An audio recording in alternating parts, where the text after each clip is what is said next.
para ustedes. Muchas gracias por acompañarnos en estos programas de charlas de vida. El equipo técnico y el mío propio, de verdad que agradecidos por estos 12 programas en los que nos han visto, nos han comentado, nos han felicitado, nos han dado nuevas ideas, nos han recomendado personas. Este es un encuentro para contar historias de vida, historias positivas, que nos motiven, que nos llenen de energía, que nos den entusiasmo, que nos den ganas de seguir levantándonos todos los días y luchar cada día para progresar, para salir adelante, para que nuestra familia esté bien, para que estemos nosotros bien primero, nuestra familia bien, que esté la sociedad bien y que le aportemos también a la humanidad. Hoy tenemos, yo siempre lo digo, un invitado muy especial, Rodrigo López Duque. Mucho gusto, Rodrigo. Mucho gusto. ¿Cómo estás? Muy bien, ¿y usted cómo está? Muy bien, muchas gracias. Bien, gracias. Primero agradecidos porque nos recibes en el hogar de tu mamá, en este bello municipio de La Ceja del Tambo. Y vamos a conversar un poco de la historia de tu vida. Y comencemos por la infancia. Tú eres cejeño, Sí. de pura cepa, cejeño de nacimiento. Cuéntanos un poquito de toda esa infancia, esa juventud en La Ceja. Sí, mi nombre Rodrigo López Duque, nacido en La Ceja, en los lados de Payuco, el 22 de diciembre de 1951. Muy bien.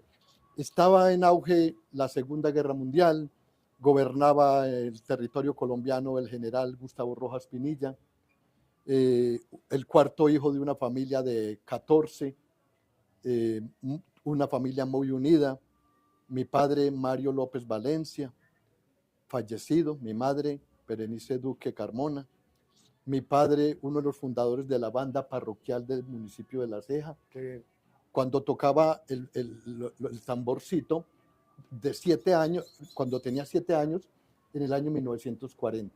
Bueno, después de transcurrir, empezó la infancia, una infancia muy pobre. Me tocó cargar mercados en la plaza. Pero sé que muy feliz. Feliz, Porque claro. siempre has sido un hombre feliz desde Claro. que te conozco. Sí. Y todos los que te conocemos. Sí, feliz. Me gustaba seguir brincos en la manga del padre Londoño.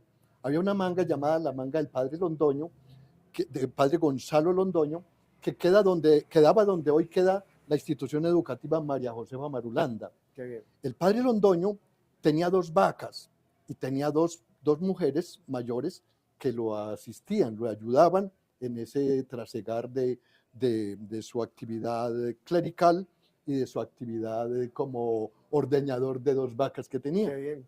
Él mismo la ordeñaba. Él mismo las ordeñaba. Él daba misa y después de la misa venía a su casa, que la tenía donde hoy es la sede administrativa de la Sociedad San Vicente de Paúl. Okay. Esa Sociedad San Vicente de Paúl fue un grupo de casas que con ayuda de algunos filántropos de aquí de La Ceja se fueron construyendo para gente pobre. Uh-huh.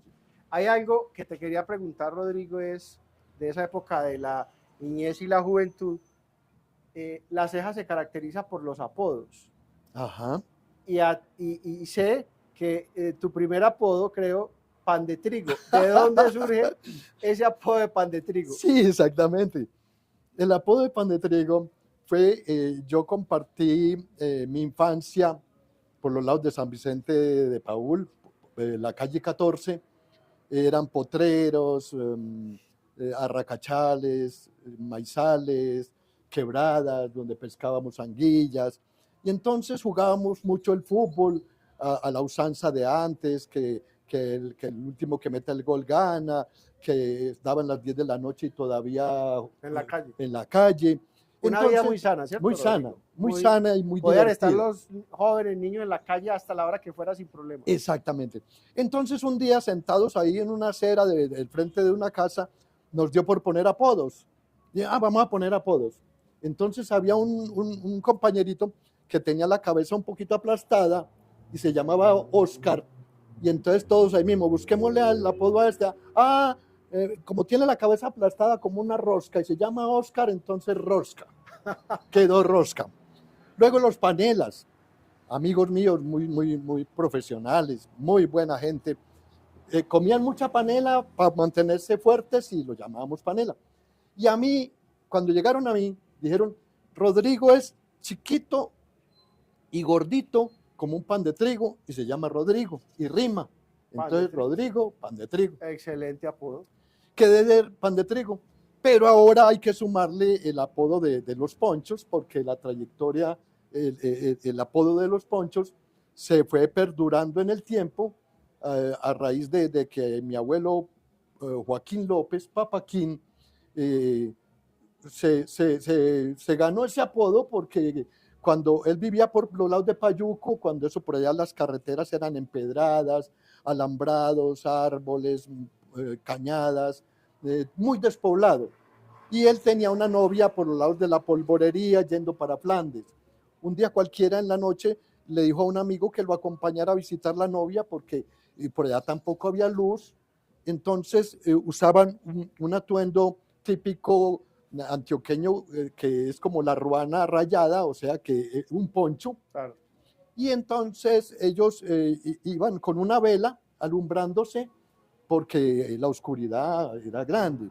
Entonces ellos, mi abuelo, Papaquín, pasando una alambrada, como empezó a lloviznar, metió la vela debajo del poncho y se le empezó a quemar y el compañero, y le dijo al compañero, güey, se me quemó medio poncho.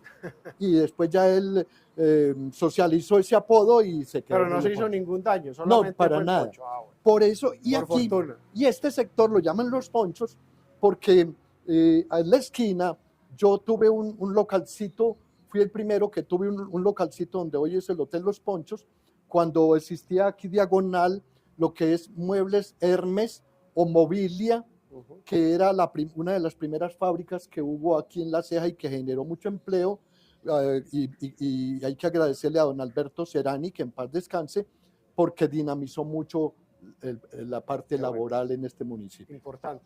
Bueno, entonces una juventud muy agradable, a pesar de las limitaciones económicas que decías, pero muy feliz, con buenas amistades, con apodos que se volvió, hace parte como de la idiosincrasia de La Ceja, sí. Los apodos, y la juventud, ¿dónde estudiaste, el bachillerato, en fin, cómo fue también esa juventud?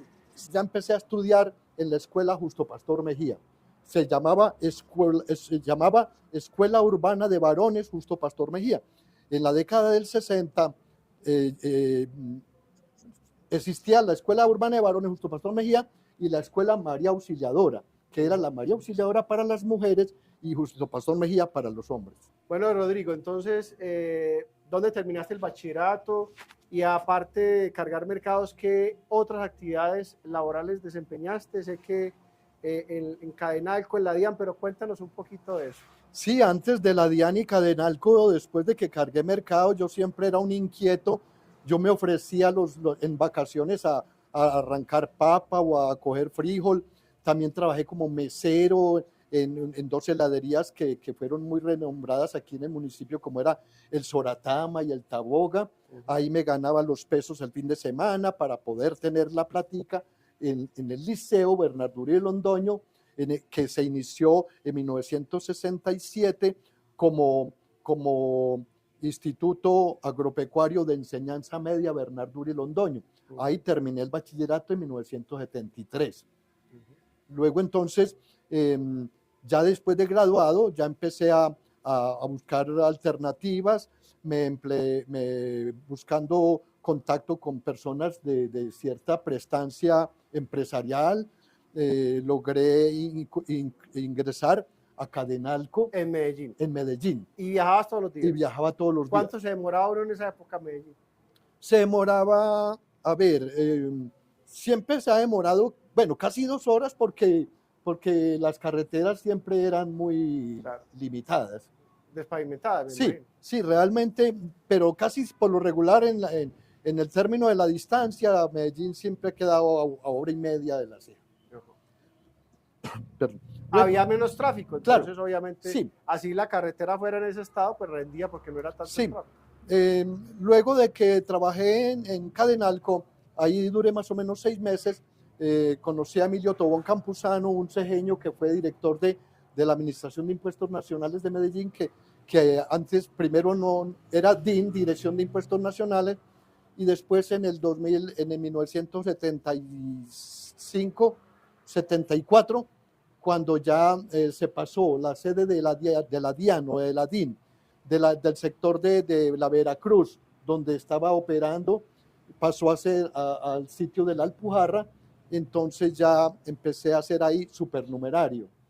Luego ya con el tiempo fui nombrado como auxiliar administrativo y con un sueldo de 1.340 pesos, yo ya me sentía fuerte económicamente, ya empezaba a sentirme realizado.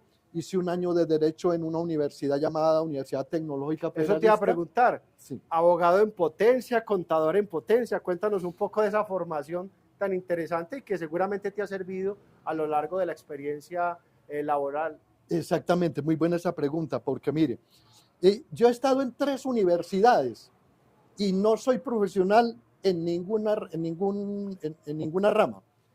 Yo hice un año de Derecho en la Universidad Tecnológica Federalista, 2 años de Contaduría Pública en la Universidad Autónoma Latinoamericana.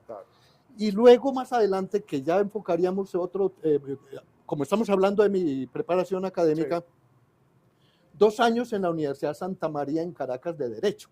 Ahorita vamos a hablar de Venezuela, que ese es un punto bien interesante. Sí, porque como eso buscan desde la forma de enfocar la parte académica. Muy bien. Bueno, luego de que empecé a estudiar Contaduría Pública, entonces seguí trabajando en la DIAN, que ya luego de la Dirección de Impuestos Nacionales pasó a ser DIAN cuando se fusionó con las aduanas. Y ya me sentía muy bien porque estudiaba en la universidad, trabajaba en la DIAN y corría en bicicleta. O sea, eras un chacho aquí, llegabas, sí, no, el hombre trabajando en Medellín, sí, bien remunerado, mejor dicho. Y animado. ¿Soltero apetecido? Pues, ¿muchas novias? No, nada, sí, los feitos no tenemos mucho chance. No crea. Sí, y entonces también pertenecía a cuando se inició la inauguración de la unidad deportiva Carlos Alberto Bernal. Entonces nosotros, los graduados en el 73, empezamos a formar un equipo de fútbol ya y lo llamábamos universitarios.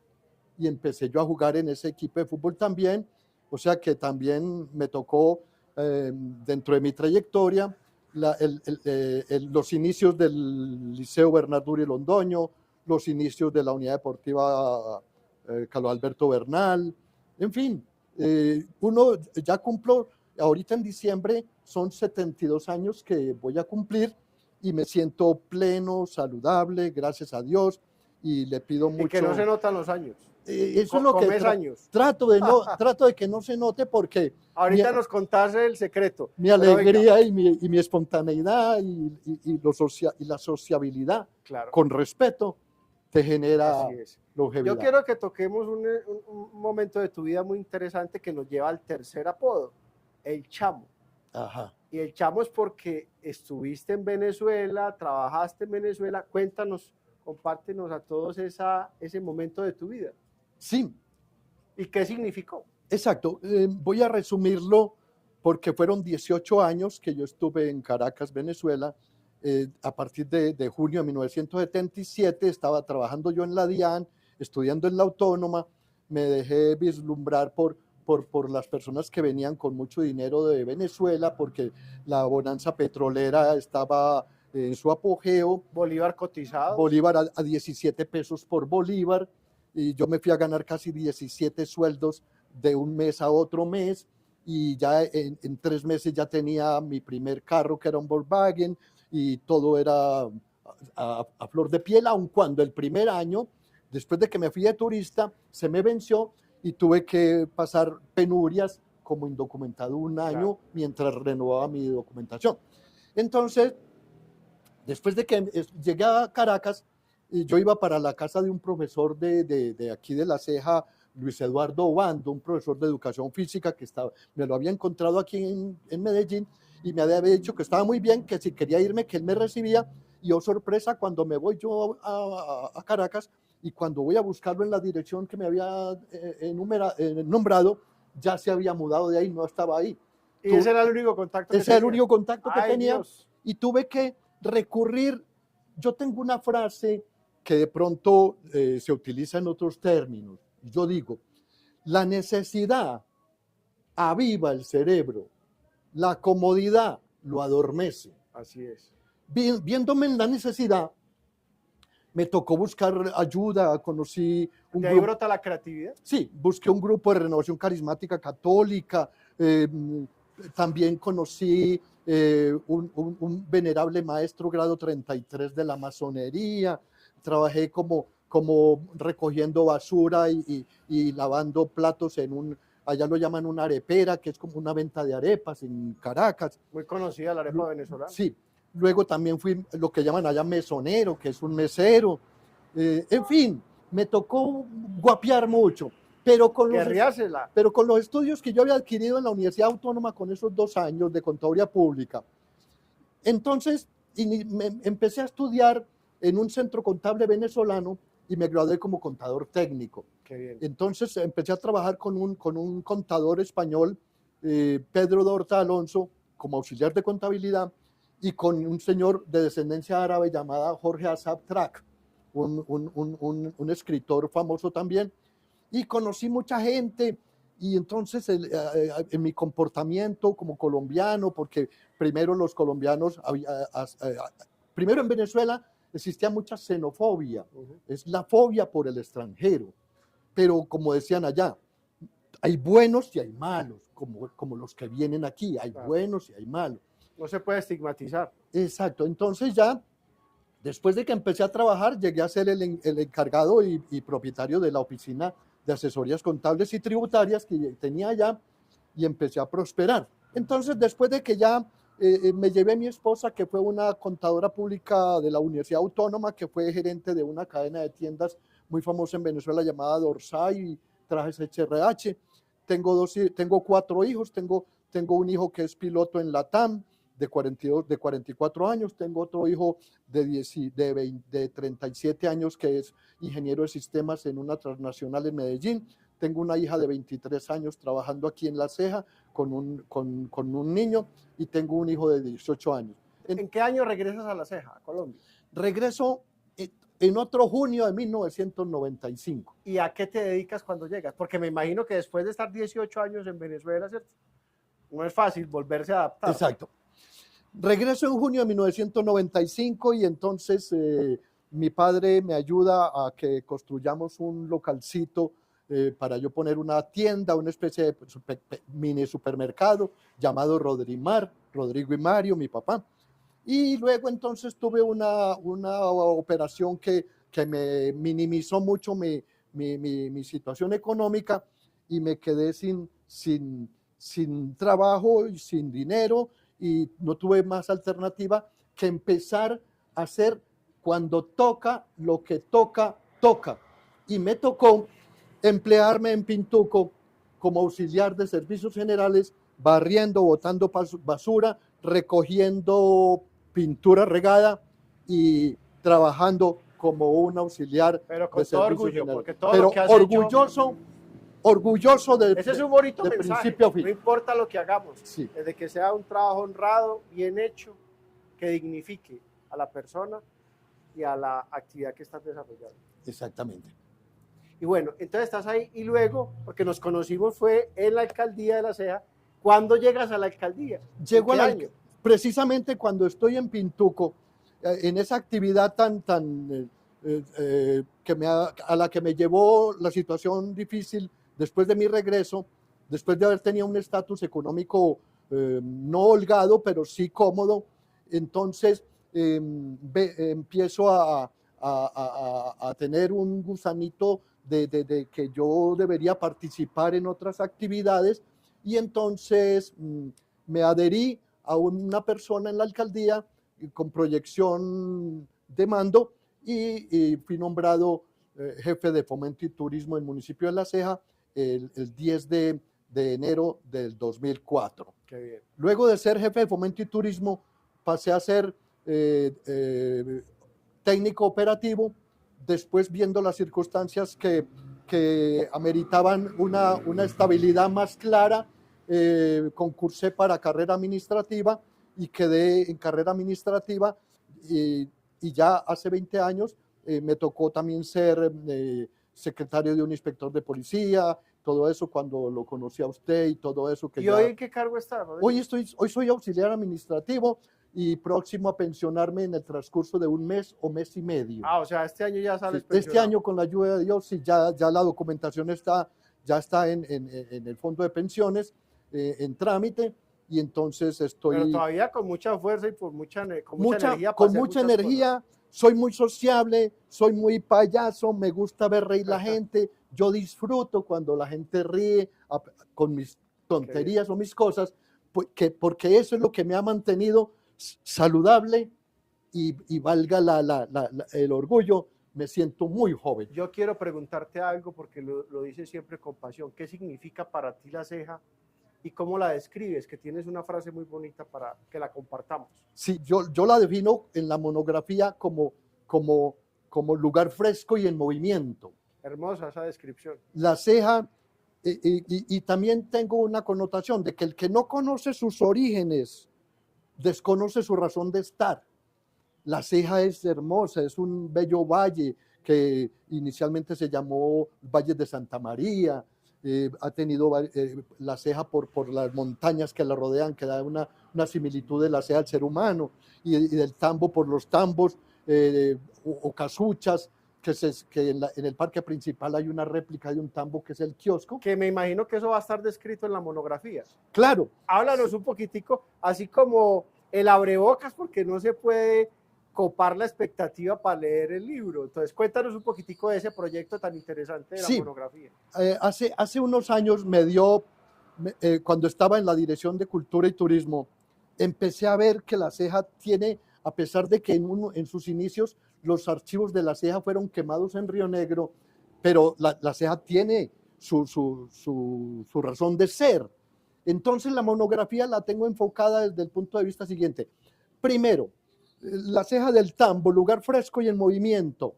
Y luego tiene unos ítems que van desde reseña histórica, mitos y leyendas, fiestas tradicionales, sitios turísticos y personajes ilustres. ¿Y ese libro lo vamos a tener este año? Sí, a finales de este año ya este libro sale porque ya llevo 170 páginas y todavía como es monografía actualizada de la ceja del tambo, no voy a ser muy enfático en lo actual porque es hay un corte, debe haber un corte. Sí, es un corte, tiene que haber un corte.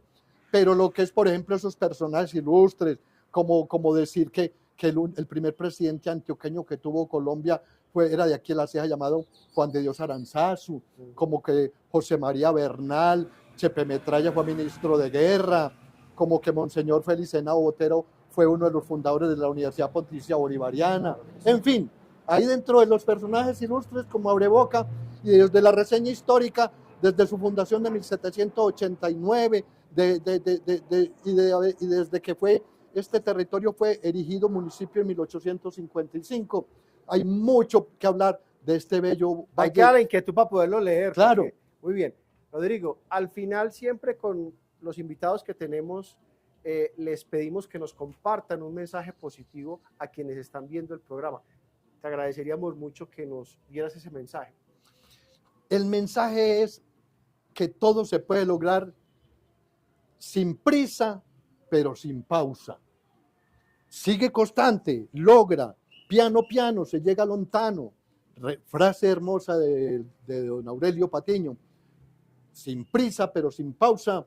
Y hay una frase que yo me aplico mucho, es la estrategia de una personalidad atractiva, que es un cuadro, un cuadrado de 4 aristas que enfocan. Primera arista, físico. Cuida tu físico, preocúpate por tu salud, mantente bien, no te excedas. Físico, mental, estudia, prepárate, lee. Físico, mental, social, socialízate, sé amigo de todo el mundo, pero de ninguno demasiado. Y luego la otra arista, espiritual. Muy bien. Constancia, alegría, disciplina, claves del éxito. Hoy estuvimos con Rodrigo López Duque. Rodrigo, muchas gracias. Muchas gracias Muy y a la amable por orden. estar acá Muchas gracias. y nos estamos viendo.